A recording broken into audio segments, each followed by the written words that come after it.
ओम नमः शिवाय। बंधुओं, समर्पण समाधान चैनल में आपका स्वागत है। हाजिर हूँ मैं आपके साथ एक नया वीडियो लेकर। आज का विषय है कि पितरों की प्रसन्नता हमें किस तरह मिले। आज जहाँ भी देखो, हर परिवार के अंदर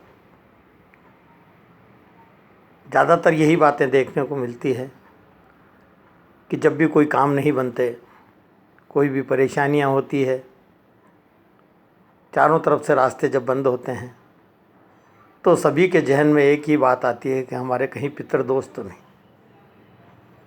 और इसी को लेकर के लोग इधर उधर भटकते रहते हैं। जहाँ जैसा भी उनको मिले उपाय करते रहते हैं।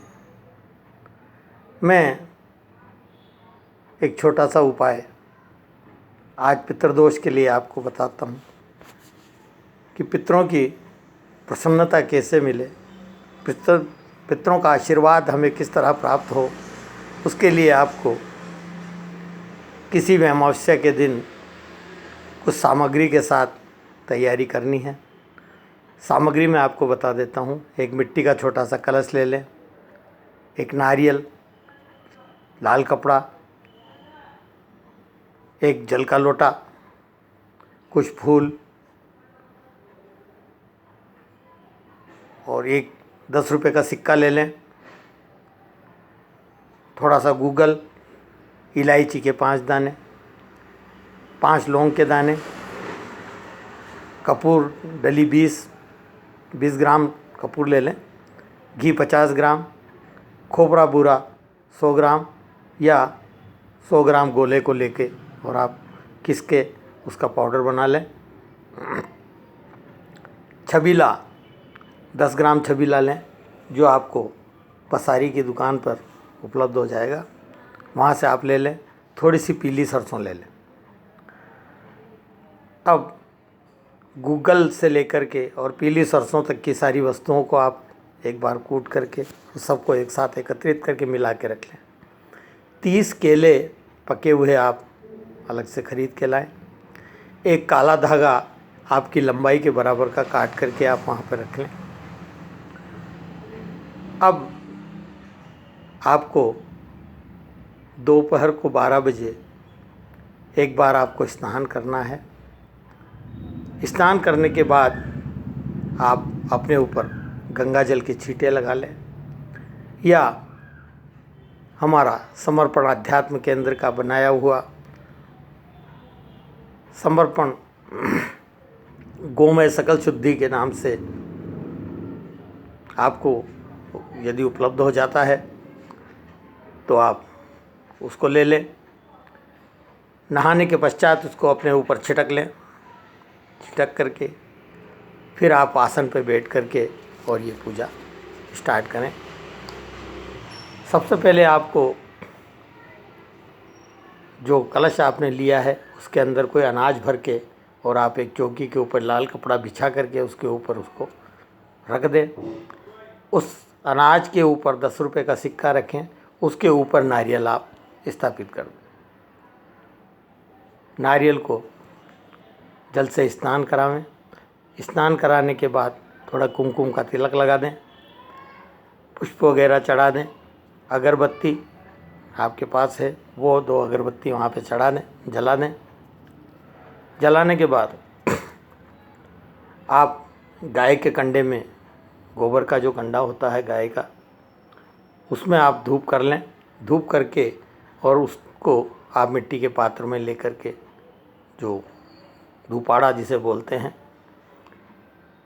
उसमें रख के और आप वो सामग्री से थोड़ा थोड़ा जिस तरह हवन में डालते हैं ऐसे डालते जाएं और उसको जला लें। जला करके और उसमें थोड़ा थोड़ा करके वो सामग्री को आप थोड़ा डालते रहें।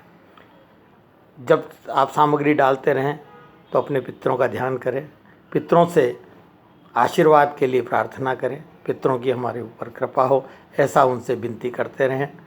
और वो सामग्री शांतपूर्ण बैठ करके आप लगातार डालते रहें। जब वो पूरी सामग्री आपकी ख़त्म हो जाए तब अंत में थोड़ा सा एक 50 ग्राम चावल की थोड़ा सा दूध के साथ आप खीर भी बना के रख लें, तो वो थोड़ी गाढ़ी गाढ़ी खीर बनाएं और उसके 5 ग्रास आप उसके अंदर डाल दें।